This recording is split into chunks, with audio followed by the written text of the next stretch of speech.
Hello, good morning and good afternoon.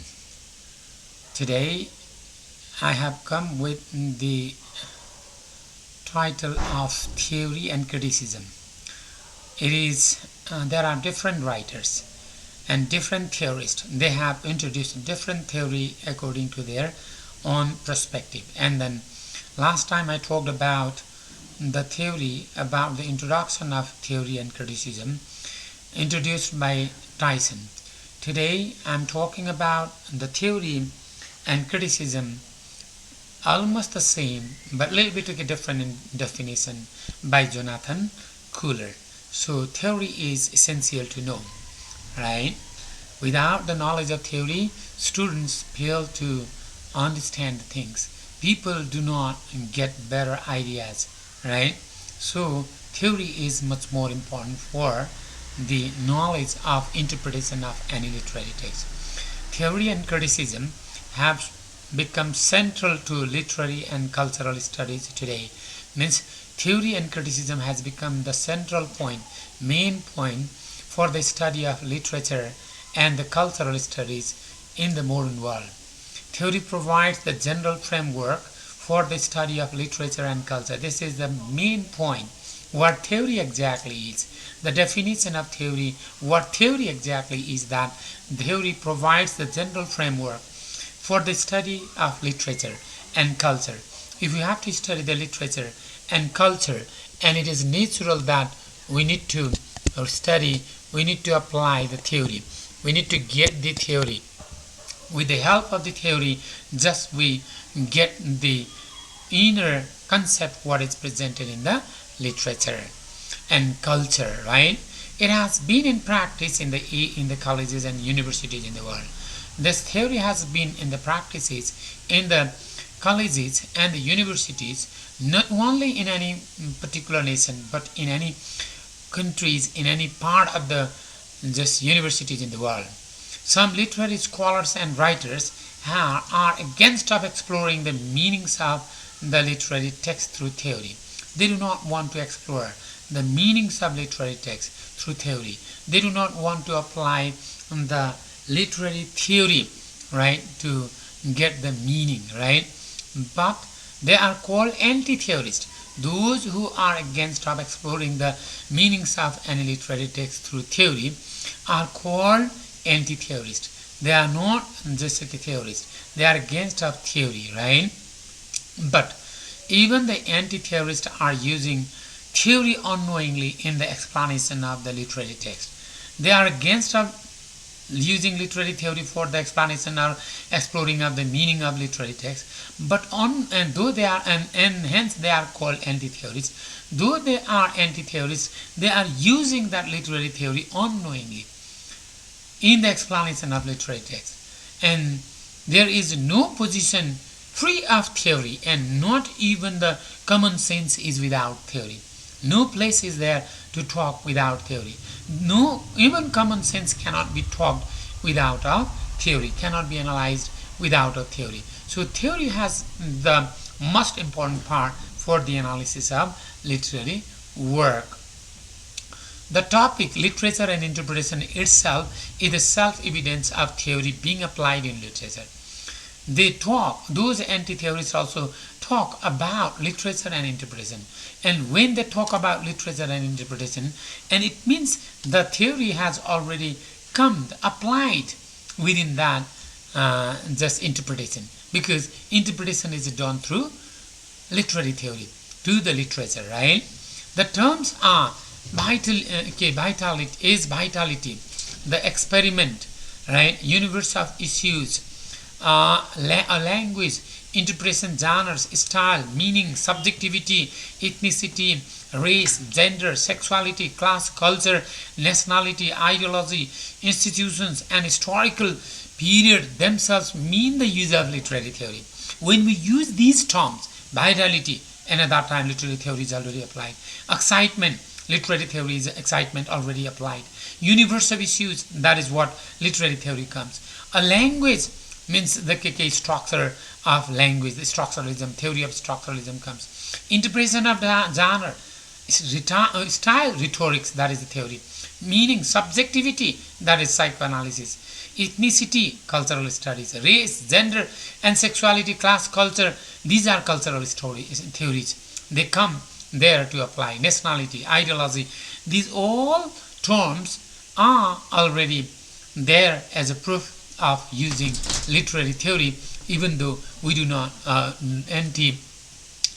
theorists do not want to use theory in exploring literature.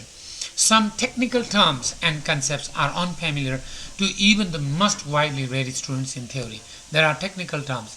They are called jargons. They are unfamiliar. They are difficult for those who are well studied, who are well educated and well read, but they do not know what exactly theory means with that jargons, right? What is interpretation then? This is all about the introduction of literature. A theory. Theory means the framework, general framework that provides the tool to interpret the literature and cultural studies. That is theory, right? But now, what is interpretation then? Now there is a topic, interpretation. Interpretation means nothing. It is the transaction of meaning through reading is interpretation. There are different types of concepts and views about interpretation, regarding interpretation. So interpretation means only getting meaning, exploring meaning through reading. That is interpretation. But the term reading and interpretations are themselves debatable. There is a debate how it is interpretation and then reading are understood. They are debatable. There is no conclude final meaning, objective meaning for interpretation and reading. The objective level of deciphering means understanding a text in a methodical way is a personal response and appreciation in interpreting text. We need to interpret the text. We need to understand the text from objective level. Appreciation of literary text and personal response of literary text, understanding of literary text objectively is called interpretation. So interpretation means exploring the meaning. Interpretation means getting the meaning. Interpretation means understanding, deciphering the text through the method, through certain methodical perspective. Method means that is a kind of theoretical application of the text, theory applied in the text for the interpretation. That is personal response. That is appreciation in the literary text. It emphasizes the intimate, casual and subjective aspects of reading for interpretation. Interpretation means almost intimate and then casual and subjective aspects of reading for interpretation. Three phases process of interpretation are given there. They are focused on ideological critique of social contradiction. First interpretation is that. Second one is class antagonism. We find the class, this is called Marxism, class antagonism, powerful and the powerless, rich and the poor, right? Labor and the investors, and master and the slaves.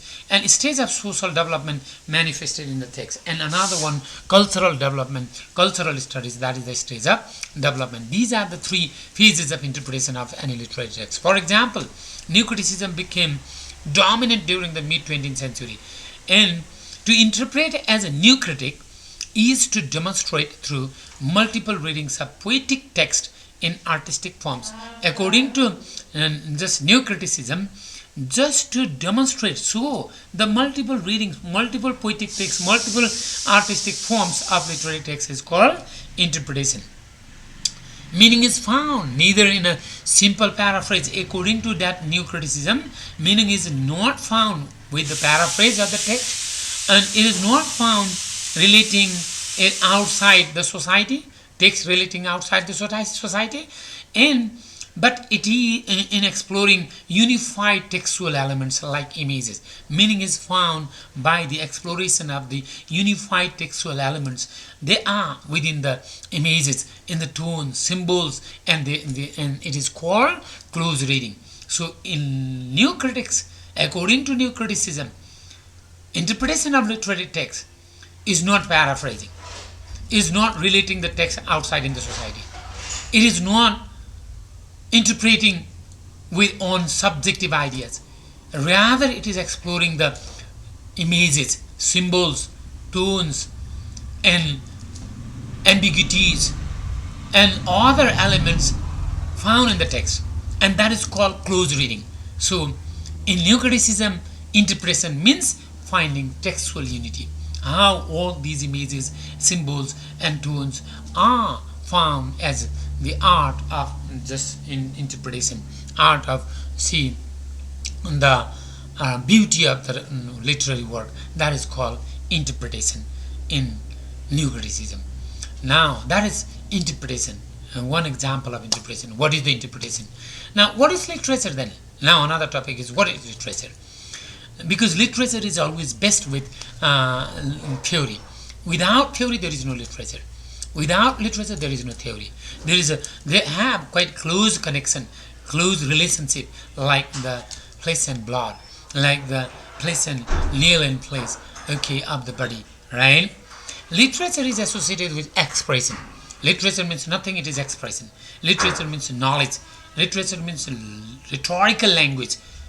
Rhetorical means stylistic use of language, not common use of language, not like day-to-day use of language. Literature is a kind of genre. It is about drama, it is about poetry, it is about novel, it is about prose, fiction. So it is a genre. And literature means a text.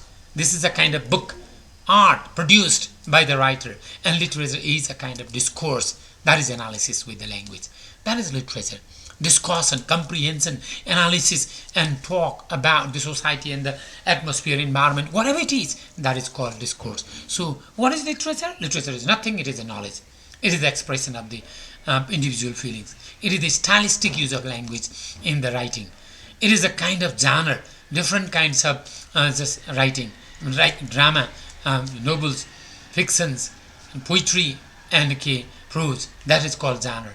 And it's a textbook. It is nothing but literature is a textbook. Another idea, literature is nothing but the discourse about the society, about the atmosphere, about the culture. It is the imitation of life and nature. Literature means imitation of life. Literature imitates life. Literature mirrors life, and it is an imitation of nature. Literature just imitates the nature and then brings in the form of work. It is a mirror to see the world. Literature is a mirror to see the world, because when we read, study literature, we can find society inside, we can find the people inside, we can find the life, we can find the culture, we can find the nature, we can find number of things inside literature. So it is the study of life, it is the study of experience, it is the study of religion, it is the study of culture, it is the study of nature, it is the study of whole picture of human life within that literature. So it is nothing, it is a mirror to see the world. It is to enter the microcosm in macrocosm. Macrocosm is a small world of literature. Within this big world of literature, we enter into the small world of literature. So it is entering in the small world of just literature within the big world of reality. That is a writer creates microcosm. Writer creates own world within that his creation or her creation, and that is a microcosm, right? Literature represents life, it is nothing. So it is called mimetic. In classical theory, it is called mimetic. Mimetic means imitation. Mimetic means xerox, photocopy of life, photocopy of nature, photocopy of society, photocopy of what is outside in the real world. So, the expressive theory of literature regards literature as the inner voice of the author. Expressive means subjective theory regards that literature is nothing but the inner voice, thoughts, feelings, emotion, passion. That is the inner voice of the author, writer. It states that literature reflects the inner soul rather than the external world of the writer. That is what expressive theory says. Literature does nothing but reflects or explores the inner soul, the inner world, inner voice of the author rather than the external world of the writer. And there is a didactic theory, and this is called educational theory. And this didactic theory sees literature as a source of knowledge. Didactic theory does not believe that literature is the inner voice, inner soul of the author. It is a kind of source of knowledge. Because when we study literature, we gain the knowledge. When we study poetry, we read the society, we find the society and get the knowledge. When we study drama, we get a kind of picture of the life and we get the knowledge. So it is insight. We get some sort of wisdom, right, with the literature. And with purgation and prophecy, literature is a key. Knowledge, literature is insight, literature is wisdom, purgation means purification, right? And prophecy means okay, forecast what will happen in future, what the society is going to take place, how the advancement of the science is taking place. These sort of things are there. So it is called a kind of prophecy. Purification, purgation means purification. When we read literature, we just purify and we get purified ourselves. We get our emotions and passions, thirst, feelings, sufferings released from the heart. So this is a kind of purification. That is called purgation. Purgatory is also a kind of literature, right? When people read literature and they feel fresh, healthy, right? So literature reveals both internal and external realities. What is literature then? It does not do anything else. It reveals external as well as internal realities. Internal realities of the author and external realities of the world is also attached there. So literature is neither only the voice of the author nor only the imitation of the outside world. It is the combination, it is the amalgamation, it is the marriage of the external world, external realities and the internal voice, inner soul of the author. Modern theorists often insist that language of literature foregrounds poetic effects, right? Modern theorists often give importance, right, that language of literature foregrounds poetic effects. Yes, language of literature is different from the language of everyday life, different from the language of science, different from the language of conversation. So it gives a poetic effects. It is defamiliarized, it is beautified, it is full of device, right? It is different from the language of newspapers and science. Yes, language of newspaper does not give the poetic effect. The language of science does not give poetic effect because they are fact. Scientific ideas are represented through the language with the factual information. Newspapers, that is not literary one. So poetic effect is found in literature. Right? Language of literature contains alliteration. Alliteration means repetition of consonant sound at the beginning of the word. Right? For example, Betty Buster bought a bit of butter, but the Betty Buster bought a bit of better butter to make the bitter butter better. See, all sounds are ba, ba, ba, ba. That is one example of alliteration. Another example is from the sonnet, from the poem of Shakespeare. Right? Fool, fathom, five, thy father lies. For sound is there. Assonance means repetition of consonant, vowel sounds. Fight, light, height, side, all I sound. Metaphor, comparison of two dissimilar objects. Right? Without the comparative degree. Okay. Paradox means almost self-contradictory. Sound of silence. If there is a silence, there won't be sound. If there is a sound, there won't be silence. So this hearing without listening. Okay, this is a paradox. And to rhythm and rhyme, these are the language of literature. These elements contained in the language of literature. So poets like Edgar Allan Poe and Gerald Manley Hopkins started exploring the materials of literature. They were the writers to just get the materials of literature. Writers and theorists felt to justify literature by pointing its accuracy by presenting it in competition with the science, social sciences, journalism, and photography. Mimetic theory emphasized the relations between the work and the universe. What is the relationship between the work and the universe? This sort of comparison is there in mimetic theory. But expressive theory focuses the link between the work and the artist. What is the work and what is the artist? Didactic theory highlights between the work and the audience. Formalist theory focuses on the work itself. That is, read the text, read the devices, technique, not outside. Until the early Romantic era, literary theory dealt with the poem's relationship to the universe and the audience. But from the 19th century, theory focused on the artist, and the 20th century, it turned to the work itself. In the 19th century, theory focused to find the meaning of the literary text through the voice of the author, through the inner soul of the author, through the just history, diary, and biography of the author. What the author wanted to say, the meaning. That was 19th century's concept of theory used in exploring the meaning of the literary text. In 20th century, it turned out the work itself. Forget about the writer, forget about the society, forget about history, forget about the date when it was produced. Read the text. Text itself, everything, get the word meaning. This is how the theory is also being changed, right? But literature and society is connected through discourse. But when we talk about literature and society, they are connected, they are joined through the discourse. Language separates from reality because words are not things. See there, words are not things. Words cannot bring exact object and keep there in front of the readers. So this is the language that isolates, that separates the reality. And whole reality does not come in literature. However, literature represents reality. Complete reality cannot be found. Real object, the tree of banana, cannot be found in the work of art.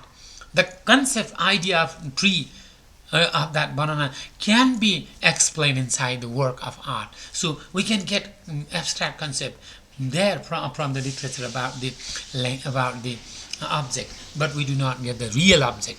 The discourse theorist affirm means just agree that literature expresses the inner life of authors. That is what discourse theory.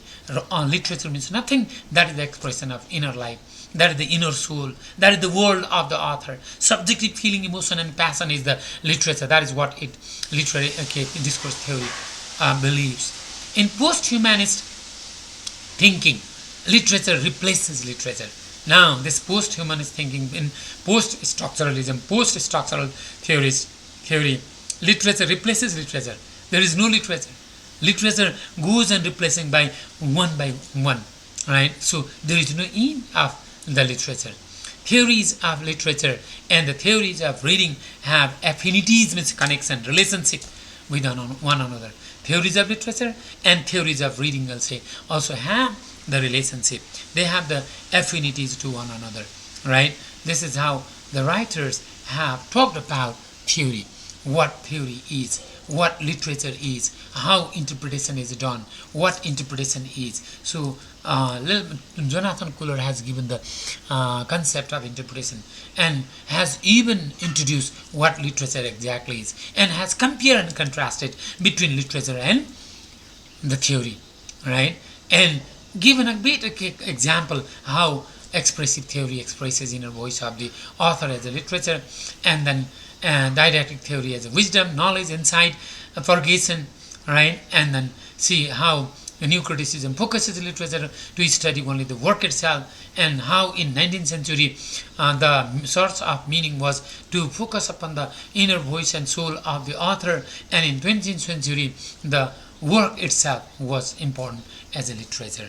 This is how the literary theory is defined and interpretation is given, and literature is explained by Jonathan Kohler. We can get some ideas from these slides.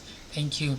You can enjoy by reading and getting information about such ideas, right? Okay, bye bye.